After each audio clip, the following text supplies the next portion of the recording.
understanding and saying, okay, you know what is this tool all about? How can I use this tool to better myself and to better my impact?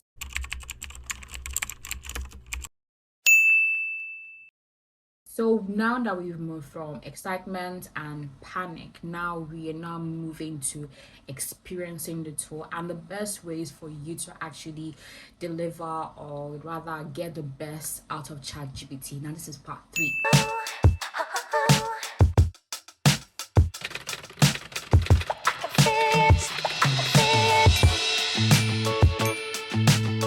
Now, ChatGPT as a software, or rather, how I tend to look at ChatGPT, I see it also like a search engine, like your Google's, your Mozilla, your Firefox, and like your Safari is. So the thing about those things is that when you search for something, they actually bring out a particular thing for you, right? But they bring out several things depending on what sort of SEO was driven to, drive up the searches for all of those things. You just have it.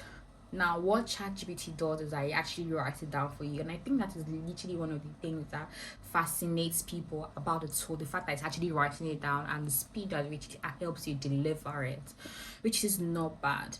Now, one of the ways that I would definitely say is to really experience the tool, really understand how to use it.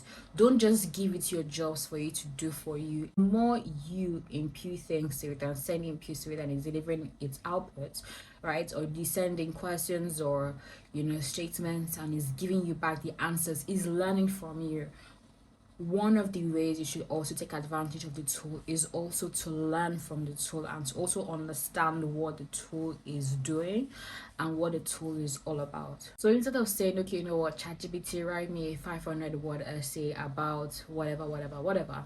Say, I'm trying to write this particular essay about kids in low income homes and how they stand out in comparison to kids from privileged backgrounds.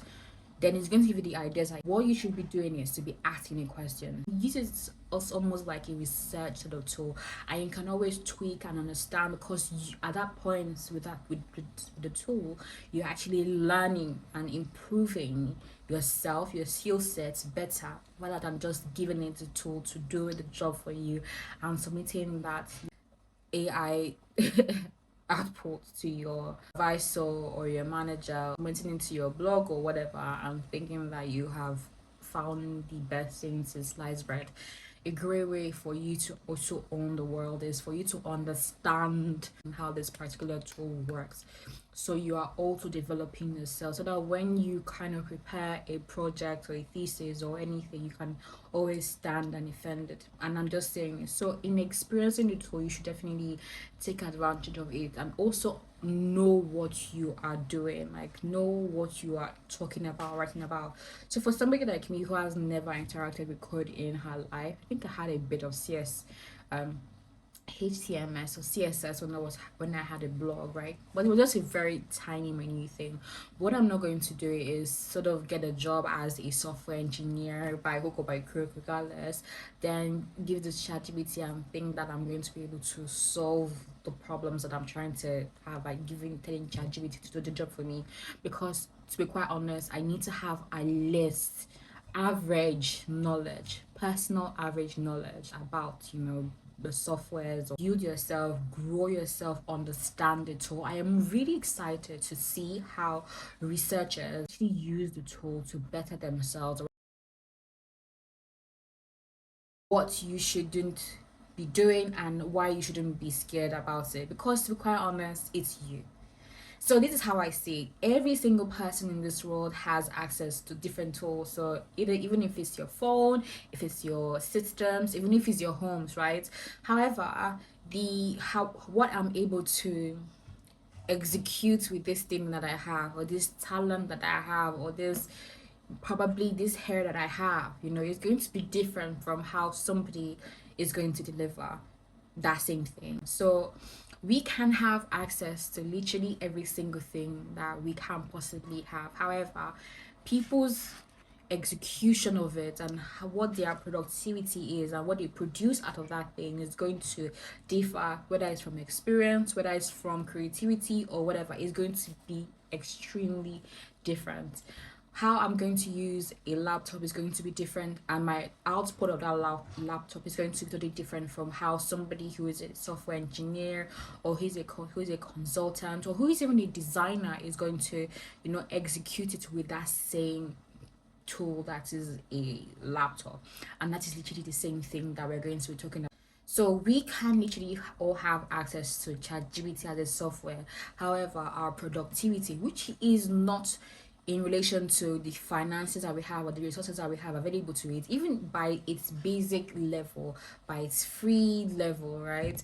Whatever output one party is going to be able to achieve with it is going to be different from what party A or person A is also going to be is also going to be able to execute with a particular tool. Things that you shouldn't be scared about ChatGPT. Number one, it is not human. And when I say it is not human, it is not human in any way that it is not original. Now you can tell ChatGPT to infuse the creativity of Elon Musk and Peter Jameson or Jefferson, what's the guy's name? This guy, anyways, and say, how do those two ideas combine together and write me 10 pages about, separatism, whatever it is, or whatever context that you're trying to break down or understand, then it helps you write that. Right? Now, that can be extremely fascinating for people and exciting because the tool is just going to be pulling knowledge or ideas from what is already existing. Now, people, consumers of information or content, are not excited about the things that are already existing. There's always going to be a hunger for things that haven't been created or things that haven't, been done. So number one, the tool is not original. You are the person that is original. You are the person that is able to take this tool, make it, for instance, maybe a phone or a laptop, and create something within it that by its in its execution on its or its output would be different, better than what every other person is going to be able to, produce or deliver from it. The second thing is availability. It's not everybody that is going to necessarily have the finances to say, what, I'm going to put in $42 a month or whatever in order for me to use a tool.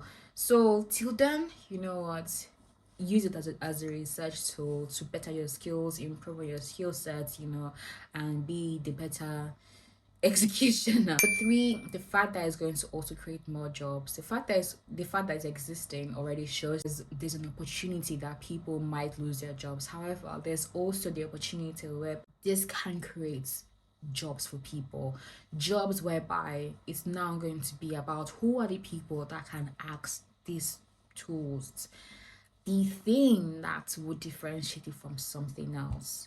Who are the people that understand the tool well enough to understand the sort of questions or triggers that is going to help substantially elevate execution of whatever content that they're trying to make or create or give out with this particular tool. So those are the things that actually would set people apart, especially if they're trying to use this tool. And finally, this is somewhat racy, but to be quite honest, this is the first try, like I mentioned previously in the first few videos. Right, this is the first trial. So let's just say it's still at its better stage, right? In the next 10 years, the real ones will come and necessarily own it, and they'll be more powerful, they'll be able to, create the content, they'll be able to execute better, they'll be able to even probably be as original as a human being, because you never know just how far the future is going to be. But the thing is, by then, would it be something that would be of a concern to you? It would mostly be a concern for maybe your kids or your generations to come, and so let them deal with it. We know that they're going to be fine, but let them deal with it. And even with the way that the tools are going, there are going to be things that are going to also come in to help us use these tools better. Yes. Another thing that when we look to the future and we think about AI and the future, it's not necessarily about your technical skills. It's great that you know the job and you understand the expectations of the job. is now going to be about the soft skills, your communication strategy, how to manage conflict in the workplace, how to present, an idea, how to manage the expectations of stakeholders, for instance. Another thing is probably your negotiation skills. So all of those soft skills, right? The AIs are not going to be the ones to do them. They might give you probably bullet points or things that you should address. However, the delivery of it, whoever is going to deliver that thing is going to be you as an individual. So all of those things actually play a huge role, right? So even if you have the tools that can help you either create content or write a presentation, you are the person that has to defend it, right? You're the person that has to be in front of to present it or to convince somebody to either find it quite interesting or intriguing, or even buy into the idea of yours, or to negotiate in such a way that the favor comes to you. You're able to drive a favorable bargain for either the company that you're representing or yourself. So those are the things that would now be the things that you have to build on personally for the future. So where AI can't be at, right, you're now the person that will be able to execute in that level. So whether it comes to communicating with your stakeholders or your co-workers or your subordinates, how you are able to handle conflict or conflict management, especially when people are trying to get under your skin, how you're able to manage it and still rise above it all is going to be quite critical. Another thing is how you're able to communicate an idea, negotiate an idea, convince people to buy into your idea, drive sales. Those tools will do what they can. Then finally, this is literally the final one, but people buy into people. People don't necessarily buy into tools, so they might be fascinated about it. Yeah, but to be quite honest, it's about the person who is driving it, right? So, for instance, I might be the person that might be selling this AI software to somebody, and I just need to have basic knowledge about it and tell them a story about it. However, whoever is going to invest in me or invest in the tool, they're not investing on the tool because it's the next thing since sliced bread. Because it is nice for it to be a tool that can deliver exponentially in several things.